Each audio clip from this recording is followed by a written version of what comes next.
好，接下来我们要来看到是川普掐断自己的科技人才，还有在 AI 跟中国大陆比拼的命脉吗？为什么这么做？因为呢，他最新寄出了这个是 H1B 哦。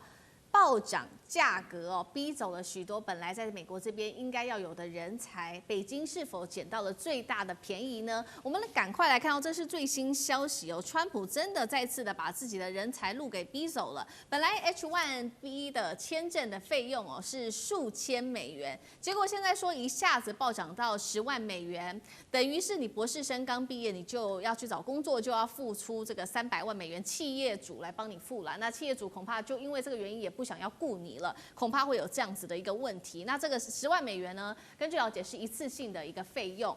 那我们来看到几个比较关键的数字，可能会影响到美国的。首先就是美国现在持有 H1B 的员工已经越来越多了。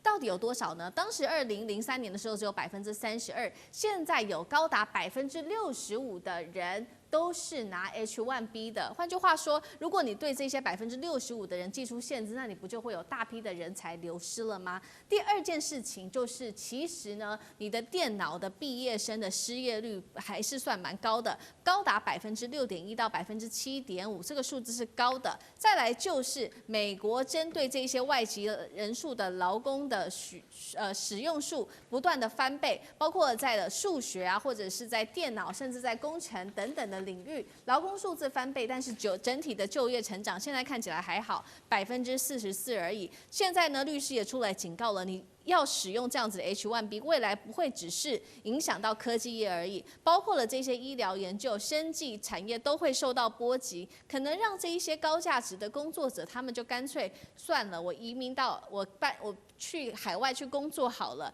拱手把 AI 的竞争优势干脆都会交给中国了。美国确实在过去有非常多的人是使用 H1B 的签证的，有谁呢？赶快来看，其实都是大家认识的大头哦，不管是微软的执行长，或者是这个 Google 的执行长，甚至是特斯拉执行长马斯克啊，川普的妻子梅兰妮亚，甚至是这个 Instagram 共同创办人，过去都是拿 H1B 的签证的。接下来对于美国来说会有多伤呢？会不会把这些优秀的人才推向中国？委员怎么看？这个势必会有这种趋势嘛。一个拿 H1B 签证的员工就要付10万块美金，那一个公司如果请10个就要多少啊？就要100万美金。你这个人事成本是开玩笑的嘛？这简直实在是一种剥削你啊！那美国一年大概发给 H1B 的签证叫做专业工作签证，大概一年大概85000名啊，新增了85000名。那旧的还不在，要延长还不在这里面的，所以因为它 H1B 签证是1次3年，然后可以延1次，那延1次再转成其他的签证哈。我在美国念书，我也在美国工作，但是我当时是拿 J1 签证，所以就不受这些影响啊。那一般学生拿 F1 签证，我拿 J1，因为我的身份是公费留考的学生，所以我就像那个政府的那种奖学金一样。就拿J1，所以工作没有受到影响啊。那其他人呐，如果要进入美国工作，是一定要拿这个 H1B。那因为专业，这个美国是一个很缺乏专业的一个国度，而且它需求量又很大。比如这个 AI 发展这么多，它一定会需要很多 AI 相关的人才啊。然后你这个现在美国医疗业啊也很缺人才，所以也要去给很多 H1 签证。那你现在一下子就要扣那10万块美金。到底是雇主付还是他付嘞？哦，那如果他要付的话，那等于是什么？等于是外劳中介费，全部自己付吗？自己要付吗？不是企业付吗？理论上企业付，可是企业有大有小啊。他如果要付这么多的话，哈，他就干脆在用本土啊，目的是要逼用本土了。那如果本土没这个人，他就要萎缩或者提高这个营业成本，变成到过来转嫁到要求的 H1B 的人，那这样他不去了，那这些人呢？就想一想，那好，中国有机会就跑回中国，尤其是对于大陆留美学生，会更逼着他们离开美国，回到大陆去做哈，所以会使得大陆这边人才更加充沛。现在全世界大家都在抢 AI 的人才啊，哦，那这个尤其是中国、美国抢得更凶，开的价码一天比一天高。但是，一刚出社会，这个比如那个拿个硕士学位。10万块美金啊！你们第1年薪水都没了，所以所以我是觉得美国是在自断经脉，是，对啊，把自己的这个任督二脉啊筋骨都砍断了。川普这个人就是到处要钱，他想说这个一年新增85000名，一个10万块美金，哇，那我就有多少了？85亿。就是85亿现金就进来，还不包括要延长的，对不对啊？对，那确实现在会不会矽谷就越来越头痛了，要招人也越来越困难。不管是这个印度在美国这边的工程师，或者是中国大陆的工程师，接下来矽谷怎么办呢？杨老师怎么看？对，他一年只有85000份新增，那但是有很多人续签哈，所以每年大概发个大概有将近40万，因为他一次给你3年，然后你可以延长1次，所以 H1B 特殊工作签证，等下证明他是特殊工作，也就是说在美国人的这个找不到，必须要因此用外国人，所以给他一个这种短期3年可以延长一次到6年的特殊 H1B 的工作签证，一年只发8500个，所以他这是有 quota 的。那你知道，除了他想要赚钱，每年这样子，因此可以增加85亿美元的收入。可是85亿美元大概不是他真的想法。我觉得，因为每年申请的人非常多，在2023年的时候呢，有将近50万人提出申请，有的人是到美国念书，大学硕士，然后留下来，然后找到工作，然后申请这个工作签证。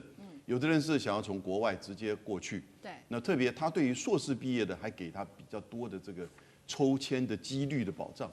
所以我有个朋友到这个的小孩到美国念书，然后呢找到了 PwC 一个会计师事务所，结果抽签没抽到，这就 H1B， 所以他就被派到新加坡去。因此就变成抽签的几率的问题。那这个时候，如果今年我看到他今年财政年度提出申请的是降低了，因为川普上来了，但是也来到了36万人次。36万抢8.5万，那如果他这个就是申请的费用提高，一方面政府可以多的收入，第二方面呢，他把那个几率里面可能比较政府就是一些企业不太用的人，把它降低，把真正好的人才的留下来拿到签证的几率提高。我觉得他有这个想法，对，因为这个钱要不然自己出，要不然公司要帮你出。就2种都有可能。像 Amazon 今年1到6月，他得到了将近有1万个人的这个新的 H1B 的签证。那排名第2是谁呢？是印度的 Tata， 在美国设的这个顾问公司，今年上半年也雇了大概5500人。那当然都雇的是谁？印度人。那所以呢 ，Tata 可能在这个上面他觉得费用会很高，印度人不太可能自己出个10万，那有些人愿意自己出个10万，就变成是你要到美国去工作的一个等于是成本要垫高。他就会把一些人给筛减掉，然后呢，也会增加签证的这个费用。所以我觉得大概他的想法是如此，他没有那么清楚的讲，因为讲得太清楚了，你等于就是把可能他认为不符合要求的人给筛减掉。但是背后的关键因素大概是如此吧。好，川普最想要的就是这些最顶尖的人才可以留下来。那其实这个签证议题引发争议，不只是如此而已。我们先前不是谈到这个南韩吗？也是因为签证问题引发争议。现在在看说会不会因为川普的这些签证的争议，会让更多的盟友决定不再投资美国了呢？我们来看到这个月初，当时不是这个美国的移民海关执法局 ICE 突袭南韩现代 LG 在乔治亚的电池厂嘛？当时300多名的韩籍，重点是他们是我们画面上看到他们是工程师，就被这样上手铐当囚犯给押走，让南韩国内这个民众真的是大爆锅，痛批这个根本就是羞辱我们南韩。也因此呢，这个李在明他赶快硬起来了，不再对美国妥协。接下来会不会有更多盟友决定跳船？厉将军怎么看？我觉得川普他这个考虑事情、处理事情，纯粹就是膝盖式的反应他因为这个人家跟他反映说，美国有4家企业公司，因为裁撤了他们自己美国的这种员工，改用外国员工。他一听以后，他马上就来了。那你签证来讲的话，马上提升到这个10万美金这么多那你说是不是膝盖式的反应？他目的其实是什么？就是说我希望说是各个企业都用我美国的人才。增加我美国人的就业率，他初衷是这个样子了。那你说这种韩籍工人这次是不是也是这种情形？也是这种情形呢？因为这个包括美国南韩在美国设厂的现代、LG 这些工厂，因为它工厂需要，他们是以南韩本国，然后说其实这都是公开的秘密了，你必须有这些人才到美国的这种他设的厂来工作，来做技术指导，来做师傅教徒弟，你才可以把他们教会嘛。那当然，你说一次的签证3个月可能还来不及这个教会，还必须要他继续留下来，所以这都是公开秘密。那你现在居然用这种手段把人家赶走，其实不只是高阶是如此，连基本的员工他也是这样。他不是前一阵子用陆战队跑到洛杉矶去，把一些这个南美洲那个洗盘子的这些移民来讲也抓起来，全部又移送回去。所以，但是川普我说他是膝盖式的反应，他都没有考虑到这些事情的后果。当初这个 H1B 这个政策来讲的话，是老布希时代在1990年的时候，他为了让全世界优秀的人才能够到美国为美国所用，到美国来工作，所以他开了这个设了这种签证，原来签证费用只有多少？1500块美金那就希望全世界各国的人才为他所用。那确实也是如此，我们看到全世界很多优秀的学生到了美国去读书或者是这个读完书之后拿到学位，优秀的人他甚至会留在美国。美国今天之所以强大那不只是他避免了2次世界大战打到他本土，另外来讲很重要的一个因素，就是因为很多人才为他所用。那你今天川普干这种事情，是不是把所有的人才全部赶走、赶跑？那企业来讲也不敢到你美国去投资。那我企业要进去，你给我100亿元，一定要用你美国的员工。可是从这件事情，我们也可以看到一件事情，美国员工真的很难用。如果说很好用的话，他们大可以用自己美国人嘛？为什么他不用美国员工？就是不好用，每天3不5时跟你抗议抗争。比如说美国波音